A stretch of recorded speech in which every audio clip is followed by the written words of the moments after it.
How are you, dear? Hope so that you all are doing well at your home. And once again, we welcome you again at Target IS online classes. And in the sequence of English class, that today we have the narration part 5, in which we study the concepts related to the present perfect tense. Fine. हम लोग क्या करेंगे कि आज हम लोग narration का part 5 पढ़ेंगे. फाइन. और उस पार्ट 5 में अपने को करना क्या है कि जो आज की बेसिक सी प्रैक्टिस है that is completely based on present perfect. Fine. So let's start the class without wasting the time, because time is a very precious and time does not wait for anyone. Fine. तो चलो class start करते हैं आज की. और आज की class में हम लोग करेंगे नरेशन का पार्ट 5 करेंगे. क्लियर. नरेशन का पार्ट 5 करेंगे जो कि आज की क्लास बेस्ड होगी पूरी तरह से प्रेजेंट परफेक्ट टेंस में बेस्ड होगी. क्लियर. हम लोग प्रैक्टिस करेंगे किसकी? प्रेजेंट परफेक्ट की प्रैक्टिस करेंगे. चलो तो ठीक है. तो जो जैसा कि अपन ने पिछली क्लासेस में already we have discussed something. Fine. लेकिन ध्यान देना कि आज थोड़ा सा कुछ चीजें अपन न्यू थिंग्स को भी अप्लाई करेंगे प्रेजेंट परफेक्ट टेंस में, है ना.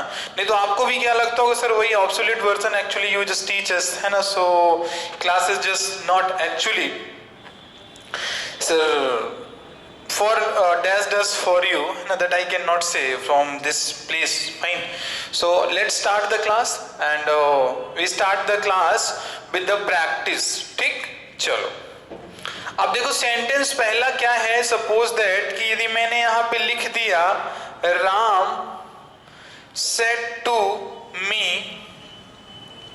Ram said to me, I have written a book. ठीक है. क्लियर. चलो एक सेंटेंस ये लिखा मैंने first and this second is suppose that मैंने यहां पे लिख दिया दे, सॉरी मैंने बोला यहां पर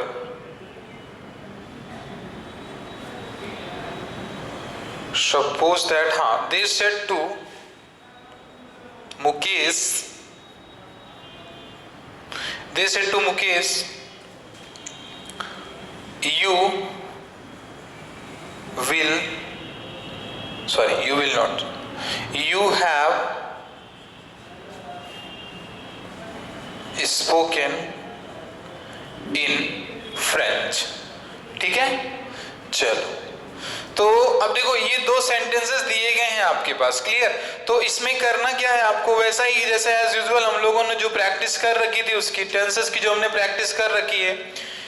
सबसे पहले तो ये देखना होगा सर कि जो रिपोर्टिंग वर्ब दिया गया है सर, जो रिपोर्टिंग वर्ब है तो सर वो किस टेंस में दिया गया है. तो obvious sir it is given in past tense. ये पास्ट टेंस में दिया गया है.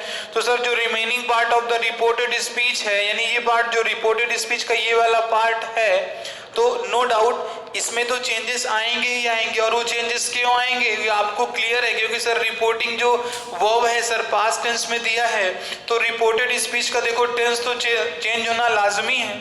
So that is why tense तो वहां पर चेंज ही चेंज होगा. हमने आपको बताया था कि यदि रिपोर्टेड स्पीच का टेंस यदि प्रेजेंट परफेक्ट दिया है तो इनडायरेक्ट में वो किसमें चेंज होता है? पास्ट परफेक्ट में चेंज हो जाता है. ठीक है. वो पास्ट परफेक्ट में आपका चेंज होता है. तो जो ये वाला सेंटेंस है I have written a book, so I have written a book का इसका इनडायरेक्ट स्पीच क्या बनेगा वो अभी हम लोग यहाँ पर देख लेते हैं. चलो ठीक है. इसको देखते हैं इसका क्या बनता है. तो ये अपना हो गया, यहाँ पे मैंने लिख दिया राम, और ये हो गया टोल्ड हो गया राम टोल्ड मी दैट. देखो ये टेंस की जो क्लास है ना, तो मतलब जो टेंस बेस्ड है तो इसकी टेंस वाले में नहीं बोलते हैं, जो इसका 3 टाइप मतलब टाइप थर्ड है जो. फाइन. वो हम लोग यहाँ पे कर रहे हैं. तो इसको क्लियर रखना आप वहाँ पे. ठीक है. कि इसमें नहीं बाद में आपको कुछ इसमें और भी प्रॉब्लम सर की सर ये दैट कहाँ से आ गया सर. क्लियर. ये तो हम लोग सबको इसको डिस्कस कर चुके हैं. ठीक है. तो ये हो गया राम टोल्ड मी दैट. अब देखो यहाँ पे क्या लिखा है, आई लिखा हुआ है. तो यदि रिपोर्टेड स्पीच का सब्जेक्ट जो है यदि वो फर्स्ट पर्सन का होता है तो sir that changes according to the जो हमारा रिपोर्टिंग स्पीच होता है उसके सब्जेक्ट के अकॉर्डिंग चेंज होता है. वहां पे राम राम लिखा है, यहाँ पे आई लिखा है, तो राम के प्लेस में हम लोग किस प्रोनाउन का यूज करते हैं? सो अपन जनरली सर यूज करते हैं राम के प्लेस में सर प्रोनाउन ही का यूज करेंगे, तो ये हमारा हो जाएगा ही हो गया। क्लियर? क्या हो गया हमारा? ये ही हो गया। अब इसमें क्या हुआ हमारा? ये ही हुआ। अब देखो यहाँ पे हैव था तो पास्ट में चेंज होना है, तो ये लग गया हैड, और ये रिटन तो रिटन ही रहेगा आपका। क्लियर? और ये क्या हो जाएगा? अब बुक हो जाएगा। ठीक, तो देखो ये पूरा आपका चेंज हो गया यहाँ पे, किसमें? इनडायरेक्ट स्पीच में ही चेंज हो गया। फाइन। अब बहुत सारी चीजें ये हैं आपको देखना है, ये जैसे आपका लिखा हुआ था इसमें क्या कि they said to me I have written a book. Fine. अभी अपन एक नेक्स्ट क्वेश्चन एक और इसकी प्रैक्टिस करते हैं। From there you will just get the something new. Fine, और उसको अपन देख लेते हैं वहां पर उसमें क्या आएगा। चलो ठीक है, तो देखते हैं हम लोग इसमें अभी सर अपना क्या आने वाला है। अभी तक देखो जैसे तुम लोग क्या करते थे, सब जगह आप देख रहे हो कि सर रिपोर्टिंग वर्ब जो आप लिख रहे हो सर वो सबसे पहले लिख देते हैं आप। ठीक है, अब देखो रिपोर्टिंग वर्ब 3 जगह आपकी यूज हो सकती है सर, या तो जो तुम्हारा है या तो फर्स्ट में यूज हो सकता है सर, या मिडिल में यूज हो सकता है, या सर लास्ट में यूज होगा। तो जो रिपोर्टिंग वर्ब कैसे, फर्स्ट वाला तो आपको पढ़ा है सर कि वेरी स्टार्टिंग में जो यूज होता है उसको हम लोग कैसे क्या करते हैं। फाइन।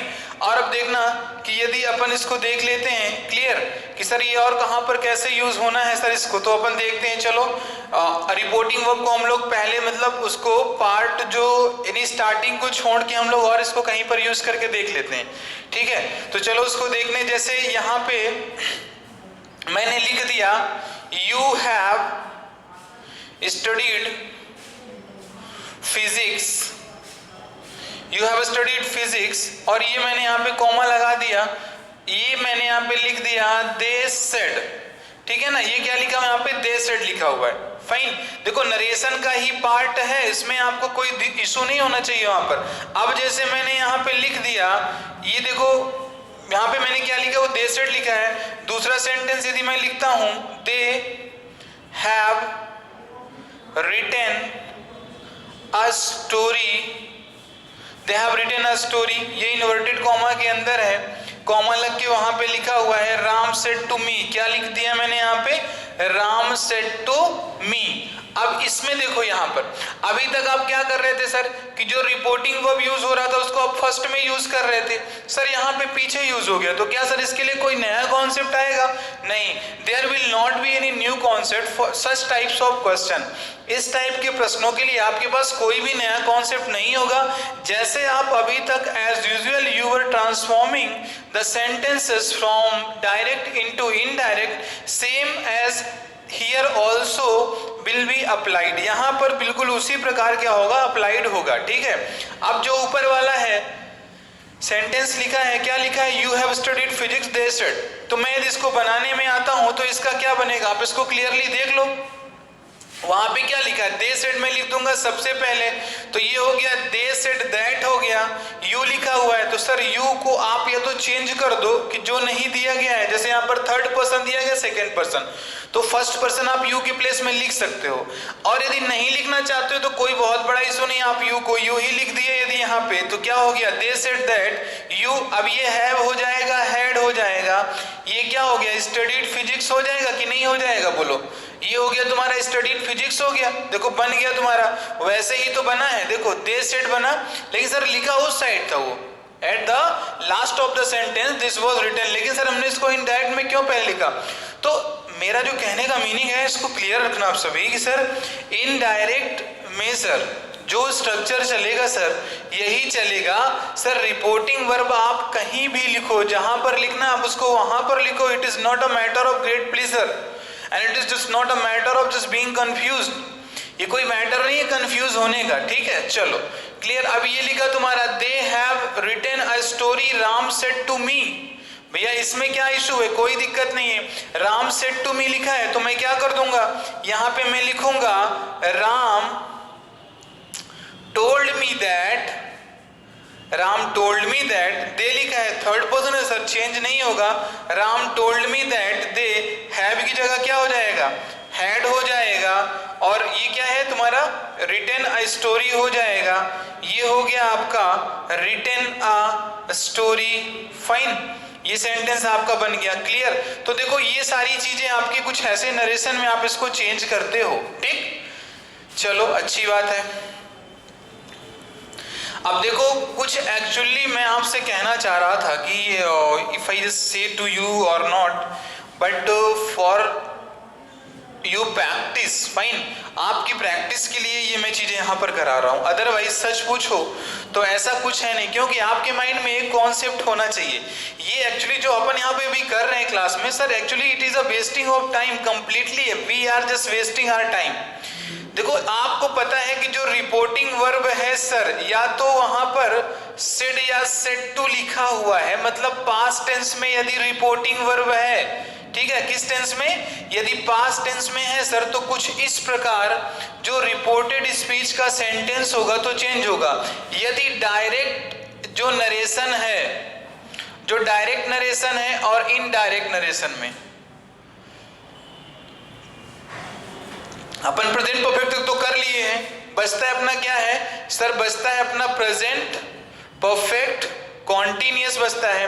तो अब देखो यदि डायरेक्ट स्पीच में इनवर्टेड कॉमा के अंदर यदि ये दिया गया है प्रेजेंट परफेक्ट कॉन्टिन्यूअस दिया गया है, और उधर आप देखते हो रिपोर्टिंग वर्ब यदि आपका पास्ट टेंस में दिया गया है, तो क्या करोगे आप? यही चीज आपकी चेंज किसमें हो जाएगी सर? ये प्रेजेंट था तो किसमें चेंज हो जाएगा सर? ये चेंज हो जाएगा पास्ट परफेक्ट कॉन्टिन्यूअस में चेंज हो जाएगा जी ये, ठीक है। अब नेक्स्ट हमारे पास आता है कौन सा? यदि मैंने यहाँ पे बोल दिया पास्ट का इंडेफिनिट है, क्या दिया हुआ है? पास्ट का इंडेफिनिट दिया गया है, कहां पर? डायरेक्ट में दिया गया है। अब सर इसको सर रिपोर्टिंग वर्ब सेड या सेड टू दिया गया है, तो क्या होगा सर? ये पास्ट इंडेफिनिट चेंज हो जाएगा पास्ट परफेक्ट में, किसमें चेंज हो जाएगा? पास्ट परफेक्ट में ये चेंज हो जाएगा, ठीक। अब वहीं पे यदि मैं बोलता हूं कि रिपोर्टेड स्पीच में यदि पास्ट कॉन्टिन्यूअस दिया गया है, यदि पास्ट कॉन्टिन्यूअस दिया गया है तो ये चेंज हो जाएगा पास्ट परफेक्ट कॉन्टिन्यूअस में चेंज होगा, किसमें होगा? पास्ट परफेक्ट कॉन्टिन्यूअस में चेंज हो जाएगा। लेकिन कब? आपको ध्यान देना है कि सर रिपोर्टिंग वर्ब जब आपका पास्ट टेंस में दिया हो, यदि पास्ट टेंस में दिया है तो ही सर टेंस चेंज होंगे, अदरवाइज टेंस चेंज करने की जो प्रोसेस है आप उसको बिल्कुल टच ही नहीं करोगे इन केस यदि यही रिपोर्टिंग वर्ब प्रेजेंट या तो फ्यूचर में दिया होगा। प्रेजेंट और फ्यूचर में दिया होगा तो मतलब सेड ने लिख के वहां पे क्या लिखा होगा? से या तो सेज लिखा होगा, और फ्यूचर में क्या लिखा होगा? विल से लिखा होगा, और यही तो लिखेगा ना वहां पर, विल से लिखा होगा या तो सर सेल से लिखा होगा, इसके अलावा तो कुछ लिखेगा नहीं वहां पर। तो ये चीजें हैं, थोड़ा सा इसको आप यदि माइंड में कर लो वहां पे, तो अपन क्या इन चीजों को अपन यहाँ पर ना पढ़े, वहां पे कोई ज्यादा इतना पढ़ना इसके लिए कंपलसरी नहीं है, ठीक है। रिपोर्टेड स्पीच आपको पता होना चाहिए, रिपोर्टिंग वर्ब पता होना चाहिए, जो सारी चीजें नहीं बोलते, जो जनरल रूल्स हम लोगों ने किए हैं ना, और जिन स्टूडेंट ने इसको बहुत अच्छे तरीके से पढ़ लिया, so trust me out that you will not, you are just not going to face the problem, आप उसको प्रॉब्लम फेस ही नहीं करोगे, ठीक है। अब इसमें क्या है कि कुछ इसमें जो क्रिटिकल क्वेश्चंस बनते हैं उनकी क्लास हम रख लेंगे, एक दो क्वेश्चन, ठीक है, एक दो क्लास रख लेंगे, उसके एक रूल कुछ और आपको जो स्पेशल रूल्स होते हैं which I will just tell you, fine, on the basis of those rules will complete the remaining part of the narration, fine. और तो ठीक है, तब तक के लिए अपन क्या है कि इसको आज की क्लास में कुछ इतना ही करते हैं, फिर नेक्स्ट क्लास में हम लोग इसमें करेंगे, क्लियर। तो चलो क्लास, तब तक के लिए फिर कहते हैं अलविदा, और मिलते हैं नेक्स्ट सेशन में अपने with new concept and the questions which are actually the special questions of the narration, fine. So till the time we just want the permission from your side, so let's we just stop the class today, and we are just see you later. So thank you class, and have a cheerful day. Thank you class.